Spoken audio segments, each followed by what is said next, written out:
Lagu yang sebentar lagi akan dilantunkan ini adalah sebagai bentuk kesaksian bisa ada dan tercipta oleh karena kesetiaannya.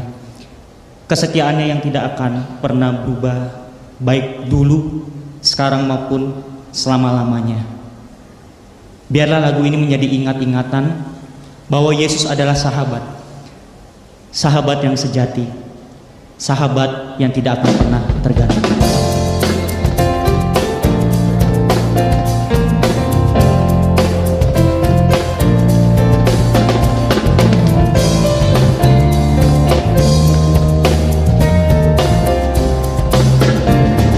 Sangkaian kata telah kusiapkan hanya bagimu, oh Tuhan.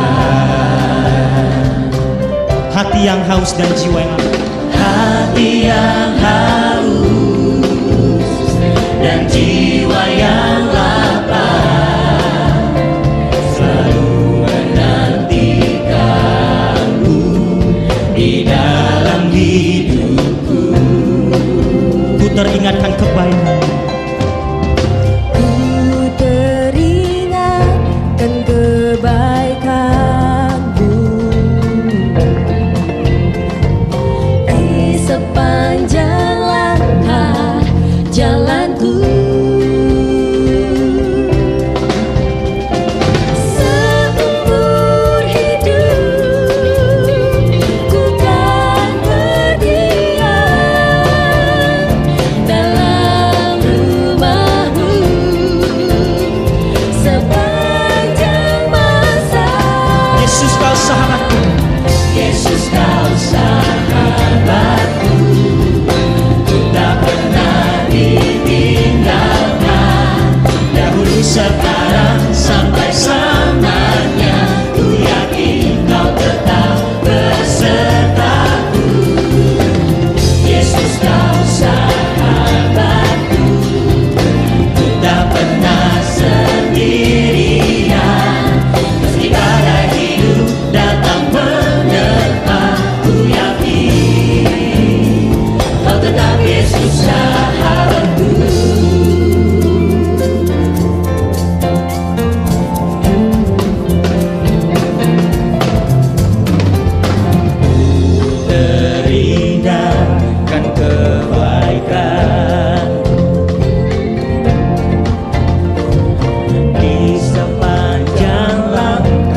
adalah sahabat kita yang sejati. Ya.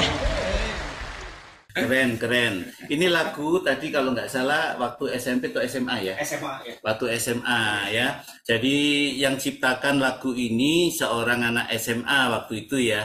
Terus kemudian yang nyanyi itu orang tuanya juga tantenya. Tantenya siapa? Tantenya namanya Herlin Pirena, yaitu adik kandungnya dari Pak Heri Priyonggo. Ya, kemudian sama yang senior-senior yang nyanyi. Keren ya.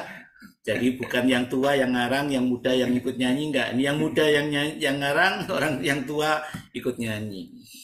Oke, luar biasa. Ya, kita bersyukur Tuhan memberikan kesenian ya, memberikan rasa keindahan dalam diri kita, dan juga kesenian ini, lagu menjadi satu media untuk kita mempermuliakan namanya. Jadi kita harus kembalikan kembali bahwa kesenian ataupun lagu itu sebagai media, fokusnya tetap Tuhan. Ya. Ya, saudara, lagu itu bukan hanya untuk praise and worship ya, itu sudah pasti itu Tuhan ya, itu apa, vertikal ya. Nah, tapi bisa juga punya dampak horizontal yang luar biasa. Saya tambah satu cerita, tadi saya pengen cerita ini. Ya, ada seorang gadis muda yang bertumbuh di Cina ya, mainland Cina.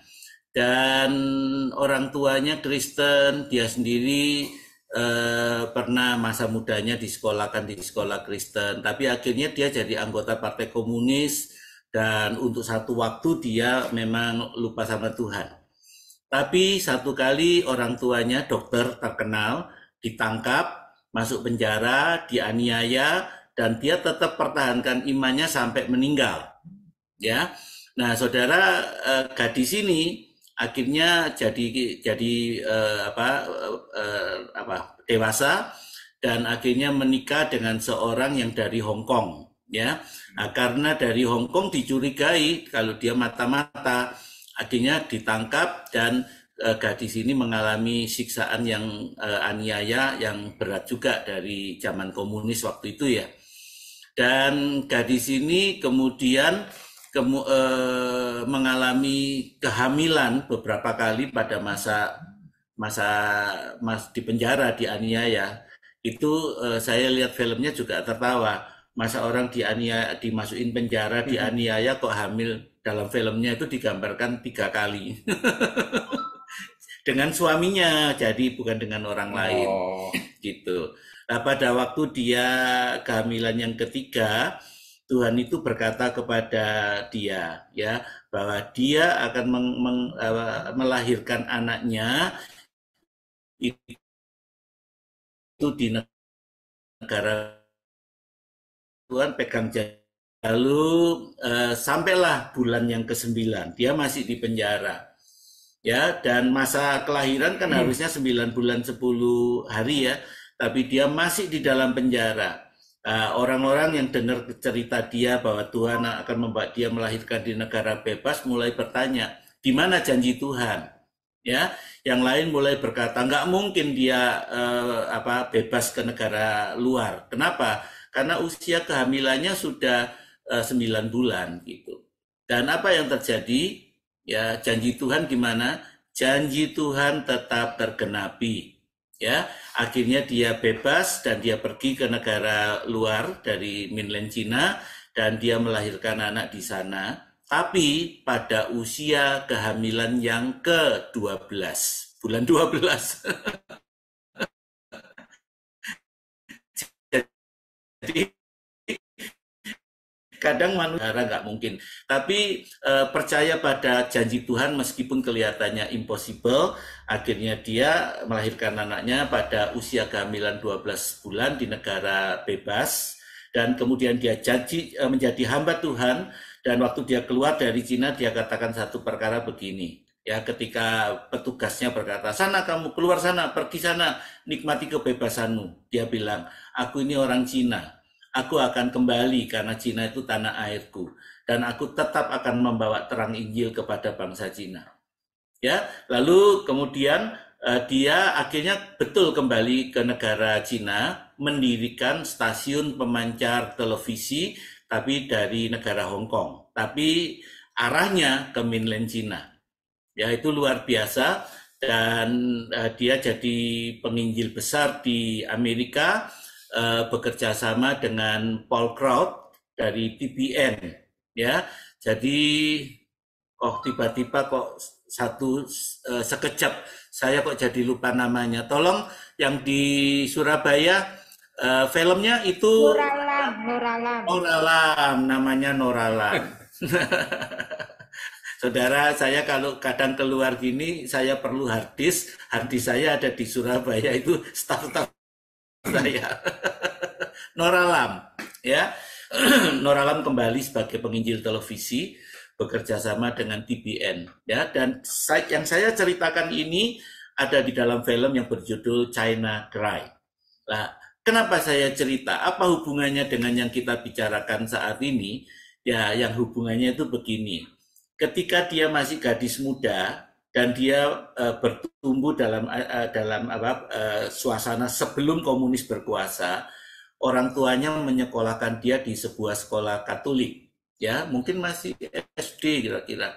Nah, satu kali mereka di kelas itu nyanyikan lagu Take My Life and Let It Be consecrated to God gitu. Ya, itu lagu itu terkenal, lagu himne, ya. Take my life, take my feet, take my apalagi my heart, take apa, pokoknya tentang lagu itu ya. Umur kurang lebih masih 12 tahun pada waktu menyanyikan lagu itu di kelas, ya. Tiba-tiba dia berdiri dan dia menyerahkan hidup pada Tuhan. Nah, itu adalah awalnya dia kenal Tuhan. Meskipun kemudian hari dia jadi masuk dalam partai komunis, dia sudah lupakan Tuhan segala macam. Ketika dia teraniaya, ketika dia masukkan dalam penjara, tiba-tiba lagu itu dia ingat kembali. Ya, pada waktu dia dijatuhi hukum tembak mati, dia nyanyikan lagu itu, terus dia berkata, dia melakukan penyerahan diri ulang di penjara itu. Dan ketika dia dibawa ke depan regu penembak mati, ya Tuhan bikin mukjizat. Ya, memang belum waktunya meninggal. Jadi seluruh peluru diarahkan ke dia, ketika ditembak itu terjadi kilat dan badai menyambar, ya. Lalu suasananya jadi kacau dan dia nggak mati, meskipun sudah sempat ditembakkan peluru, ya. Dan akhirnya dia dibawa kembali ke penjara dan dia kembali born again, karena dia kan sempat keluar jadi gadis komunis, ya. Dan di situ dia mulai dibentuk Tuhan, disiapkan untuk jadi penginjil yang melayani dari Amerika.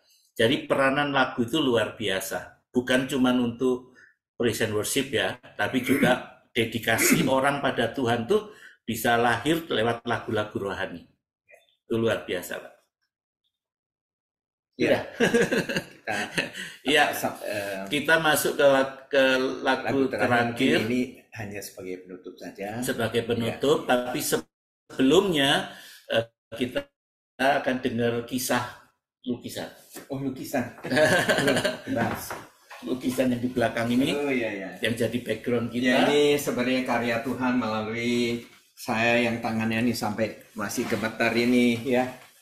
Jadi tahun lalu, ya, saya mulai kembali diberikan kesempatan oleh Tuhan, inspirasi untuk melukis, jadi berkhotbah lewat lukisan. Saya nggak pernah terpikir bahwa lewat lukisan juga kita bisa berkhotbah gitu, bercerita.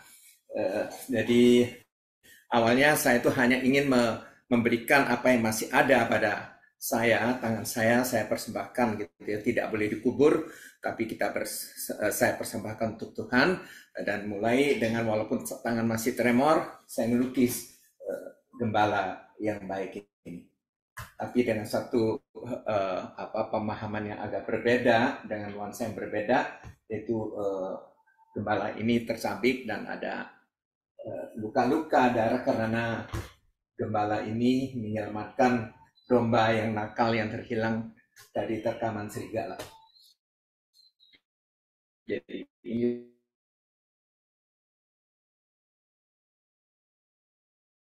yang terus tersesat gitu ya. tapi Tuhan dengan kasih-Nya bawa mereka pulang. Dan setelah ini gambar ini selesai, kemudian di share di Facebook, di Instagram, viral gitu ya. Jadi mereka kaget ya, ternyata saya bisa melukis, dan ini lukisan ini sebenarnya menyentuh mereka tuh bukan karena artistiknya kalau menurut saya sih, tetapi ada sesuatu Tuhan berkarya melalui lukisan ini sehingga banyak orang yang melihat lukisan ini merasa bahwa domba yang ada di pelukan itu adalah saya, gitu. Saya yang mendapatkan kasih yang luar biasa dari Tuhan. Jadi lukisan ini mengawali saya kembali melukis dengan segala keterbatasan saya. Maret ini ada catatannya Maret ya, sampai sudah 1 tahun lebih ya, sampai sekarang sudah ada 8 lukisan ya. Jadi ini lukisan baru semua. Lukisan baru semua. Lukisan yang lama kan saya tuh pelukis poster film udah nggak ada. Ada hanya dokumentasinya aja. Ya, siapa tahu suatu saat nanti bisa mensponsori saya pameran lukisan kalau udah banyak ya. Ya, itu latar belakang dari lukisan ini. Ya, merupakan karya Tuhan melalui kuas yang rapuh ini. Jadi melukis rohani itu baru. Lukisan rohani itu baru setahun ini. Dulu masih kecil, iya, tapi dulu tidak orisinil gitu. Maksudnya ada banyak referensi. Tapi kalau sekarang kan dengan pengalaman perjalanan iman saya, ada banyak yang Tuhan kasih, kemudian saya terjemahkan imajinasi itu. Oke. Luar biasa. Pak Heru, silakan di tengah lagi, Pak. Mengingat waktu yang ada, kita akan akhiri acara kita dengan lagu yang berjudul Kirbat yang Baru. Ini lagu-lagunya menarik, kirbat yang baru, anggur yang baru jangan ditaruh dalam kirbat yang lama, nanti kirbat lamanya sobek, anggurnya tertumpah, jadi butuh kirbat yang baru. Saudara mau anggur baru?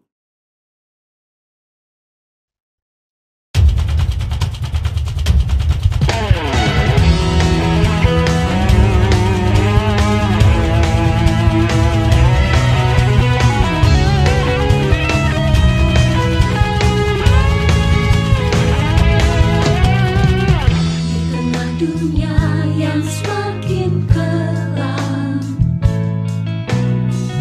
kasih yang semakin pudar, Banyaklah jiwa hilang tenggelam. Umat pilihan janganlah diam, mari bangkit bersinar. Dalam segala hal Tuhan bekerja mendatangkan kebaikan bagi mereka yang mengasihinya. Umat pilihan kau dipanggilnya, mari kita siapkan kirbat yang baru untuk anggur yang baru. Tuhan percayakan perkara besar dengan pikiran dan hati yang Roh Kudus perbarui. Gereja Tuhan bangkit dan bersinar.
Silakan Pak Heri Purwantoro menutup dengan doa.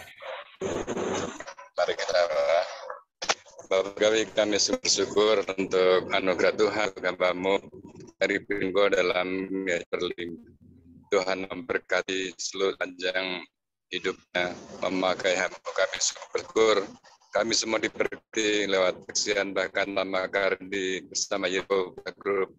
Ada banyak yang diberkati, kami semua diberkati. Kami memuji Engkau, kami berdoanya roh yang sama Tuhan akan kepada untuk melanjutkan ini menjadi bagi banyak orang bergereja di bidang seni musik, dan kami bersyukur kami kembali ke hormat dan pujian hanya Bapa di surga. Bersyukur Bapak Heru dengan tim Adi Surabaya, juga kami mau yang boleh bagian berkati kami semua. Terima kasih Tuhan, nama Tuhan kami. Amin. Terima kasih. Amin. Amin. Terima kasih untuk semua.